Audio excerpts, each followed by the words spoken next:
აჭარის ტელევიზიის სტატუსთან დაკავშირებით საქართველოს პარლამენტში წარდგენილი კანონპროექტის შესაძლოა საკანონმდებლო ორგანოდან გამოითხოვონ.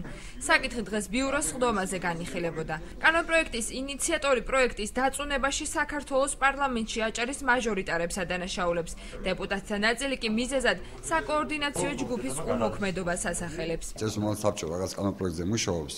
ეს საბჭო შეიკრიბოს, უნდა იმჯერონ წინასწარ ამ კანონპროექტზე, ამდენად მისაღები იქნება ეს ფილანი საქართველოს პარლამენტისთვის და შემდეგ შედის ინიციატივა. საბჭო ამდენად არის უმოქმედო და ამიტომ ხდება, რომ თქვა რაღაც კანონ, რომელიც მიდის თბილისში აქედან კანონპროექტთან ქუთაისში პროსტორად, ხდება შემდეგ რაღაც დაბლოკები და რაღაც არასწორად გაგება და დაბრუნება უკან. ეს კანონი არ იყო ისე ძალიან თქვა, ასე თქვა, რა ვთქვა, რეკლამირებული როგორც საჭიროა.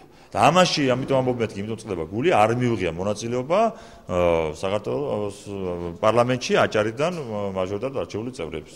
აჭარის უმაღლესი საბჭოს თავმჯდომარე კანონპროექტის გამოთხოვას პარლამენტში მაუწყებლობის შესახებ კანონპროექტზე მუშაობით ხსნის.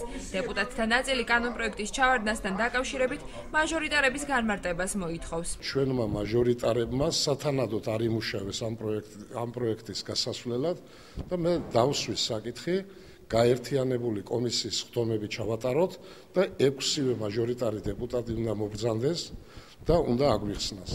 რა იყო საჭირო, ან რით ვერ შეძლეს ამ საკითხის დაპირებული, რომელიც ჩვენ შევხვდით და ვინ შეუშალა ხელი. საქართველოს პარლამენტში მიმდინარეობს საფუძვლიანი და ძალიან დიდი მუშაობა ახალ კანონზე.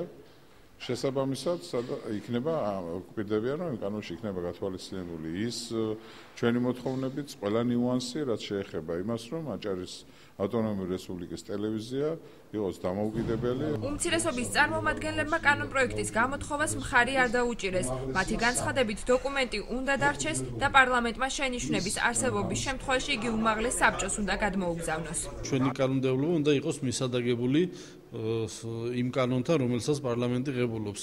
ამიტომ მე ვფიქრობ, რომ ეს მანამდე რაღაცები უნდა შევთანხმდეთ, შევათანხმოთ, მეტი ურთიერთობა, მეტი კოორდინაცია და მე ვფიქრობ, რომ ეს ხშირი გამოწვევებიც აღარ გვექნება. აჭარის მაჟორიტარმა დეპუტატმა საქართველოს პარლამენტში ჩვენ სატელეფონო ზარებს არ უპასუხა. მაჟორიტარები განმარტებებს კანონპროექტთან დაკავშირებით უახლოეს ბიუროს სხდომაზე გააკეთებენ.